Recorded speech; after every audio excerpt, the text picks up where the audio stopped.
शिक्षा विभाग की महत्वपूर्ण बैठक के बाद शिक्षा मंत्री रोहित ठाकुर ने बैठक की जानकारी देते हुए कहा कि शिक्षा विभाग को सुदृढ़ बनाने के लिए कई अहम फैसले लिए जा रहे हैं। उन्होंने बताया कि सभी जिलों के अधिकारियों से रिपोर्ट लेकर उनकी समस्याओं का समाधान करने के निर्देश दिए गए हैं। जरूरत पड़ने पर स्कूलों के विलय और पुनर्गठन पर भी विचार किया जा रहा है। उन्होंने कहा कि प्रदेश सरकार विभिन्न श्रेणियों के रिक्त पदों को भर रही और शिक्षकों के 15,000 पद स्वीकृत किए गए हैं। इनमें प्राथमिक शिक्षा विभाग में 3900 पद शामिल है। इसके अतिरिक्त हिमाचल प्रदेश राज्य चयन आयोग के माध्यम से 3100 पद शीघ्र ही भरे जाएंगे।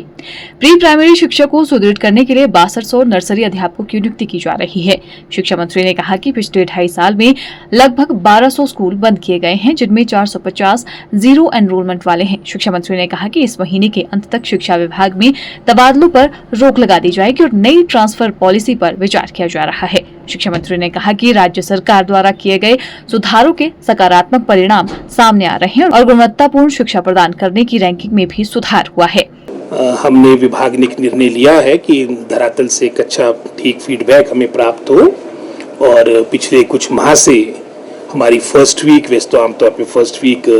आपके हर महीने के आपकी मीटिंग, रिव्यू मीटिंग हुआ करती, इसमें विशेष रूप से हमारे जो सभी जिले की जो डिप्टी डायरेक्टर्स, वो आप जानते कि काफ़ी लगभग कुछ 4-5 वर्षों के बाद आपके नियमित डिप्टी डायरेक्टर्स हमारे को उपलब्ध हुए थे और उसके उपरांत हमने ये पिछले कोई 6-8 महीनों से आपकी रेगुलर मीटिंग फर्स्ट वीक में रखी है और उसमें से एक मीटिंग मैंने पहले अटेंड की थी और नॉर्मली उसमें सेक्रेटरी हमारे एजुकेशन उस मीटिंग को प्रिजाइड करते हैं, लेकिन कल का जो विषय था वो महत्वपूर्ण था, जिसमें विशेष रूप से जो हम कंसोलिडेशन का कार्य में आप जानते हैं कि हम वर्ष 2023 से प्रयास कर रहे हैं कि अपने डिपार्टमेंट को स्ट्रेंथन करें, तो उससे संबंधित हमारे को धरातल से हर जिले से प्रॉपर जानकारी प्राप्त हो। तो उसमें मैं समझता हूँ कंसोलिडेशन, चाहे उसमें हम मर्जर ऑफ स्कूल्स की बात करें, चाहे उसमें हम डाउनग्रेडिंग ऑफ स्कूल्स की बात करें, उसमें विस्तार से डिप्टी डायरेक्टर से इंफॉर्मेशन प्राप्त की गई है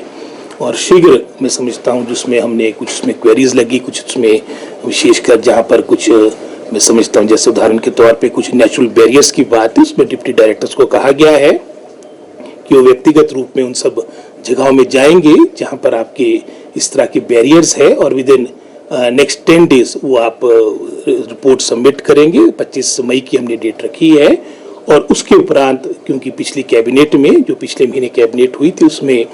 माननीय कैबिनेट ने माननीय मुख्यमंत्री जी को और मुझे उसमें अधिकृत किया था कि इसमें अंतिम निर्णय जो आपके स्कूल्स के कंसोलिडेशन की बात है और स्ट्रेंथनिंग की बात है, मर्जर ऑफ स्कूल्स की बात है, निर्णय लेंगे। तो एक तो ये महत्वपूर्ण मैं समझता हूँ कल की हमारी चर्चा रही।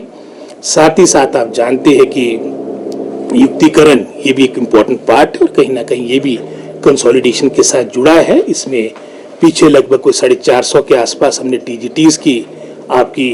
युक्तिकरण के माध्यम से, रैशनलाइजेशन के माध्यम से जो सरप्लस स्टाफ था उनको उन क्षेत्र भेजा था जो दूर दराज के क्षेत्र थे, लेकिन उसमें कुछ त्रुटियां रही क्योंकि आप जानते कि शायद ये प्रथम बार इस तरह का प्रोसेस हुआ था और उसमें लगभग कोई 425 या 26 थे टोटल जो टीजीटीज थे आपके अलग अलग श्रेणी के, उसमें से मात्र क्योंकि बीच में हमने ऑर्डर्स विड्रॉ कर दिए थे 70 लोगों ने ज्वाइन किया था, वो भी हमने पिछले परसों ये आपके विड्रॉ कर दिए ऑर्डर्स। अब लगभग वो सभी अपनी पुरानी स्थिति में आएंगे और जो इच्छुक नहीं होंगे, जो वर्तमान में जहाँ लगे हैं कार्य करना चाहते हैं, तो उनको वो भी उसमें आज्ञा दी गई है। लेकिन भविष्य में इस तरह की मैं समझता हूँ ये रैशनलाइजेशन पॉलिसी हो जहाँ कहीं ना कहीं जो हमारे उसमें इन्वॉल्व स्टेक होल्डर्स है उनको भी उसमें उनकी जिले में उदाहरण के तौर पे कुछ इस तरह के उदाहरण भी देखने को मिले जहाँ सिरमौर के टीचर को या चंबा के टीचर को परस्पर आपस में ट्रांसफर कर दिया गया है रैशनलाइजेशन के माध्यम से। तो हमने यही कहा है कि इसमें पहली प्राथमिकता उस जिले की हो। इस तरह का फीडबैक डिप्टी डायरेक्टर्स अपने जिले का तैयार करें कि जहाँ पर आपकी सीटें आपकी सरप्लस हो चुकी है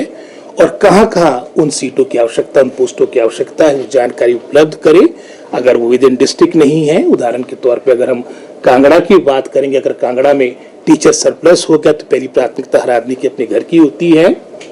अगर वो कांगड़ा में उसकी एडजस्टमेंट होती है वेल एंड गुड, नहीं तो चंबा एडजॉइनिंग डिस्ट्रिक्ट बनता है जैसे शिमला के लिए, क्योंकि नॉर्मली हमारे 4-5 जिले हैं जहाँ पर आपकी स्टाफ की समस्या रहती है। तो उसमें जैसे मैंने शिमला का उदाहरण दिया, तो बिलासपुर का जो हमारा टीचर सरप्लस हुआ है, अगर वो बिलासपुर में उसकी एडजस्टमेंट नहीं होती है तो उसको हम शिमला में उसको एडजस्ट कर सकते हैं, सोलन सिरमौर में कर सकते हैं। तो इस तरह का हमने एक प्रपोजल डिप्टी डायरेक्टर को बनाने को दिया है। ये तो खैर नेक्स्ट मंथ में जो हमारी मीटिंग होगी आपकी एजुकेशन डिपार्टमेंट की, इस तरह की जो रिव्यू मीटिंग हमारी फर्स्ट वीक में होती है, इस दफ़ा तो खैर आपकी ये 14th को हुई है, तो उसमें प्रॉपर जानकारी के साथ ये यहाँ पर डायरेक्टरेट आएंगे। लेकिन वर्तमान में कंसोलिडेशन हमारे मैं समझता हूँ विभाग की पहली प्राथमिकता है और इसके बारे में शीघ्र मैं समझता हूँ, जैसे मैंने कहा कि 25 मई तक ये आपकी पूरी रिपोर्ट ये हमारे स्तर तक पहुंच जाएगी और उसके उपरांत हम ये रिपोर्ट माननीय मुख्यमंत्री से चर्चा करके हम आगामी कार्रवाई करेंगे। Bureau report, channel 9 Shimla.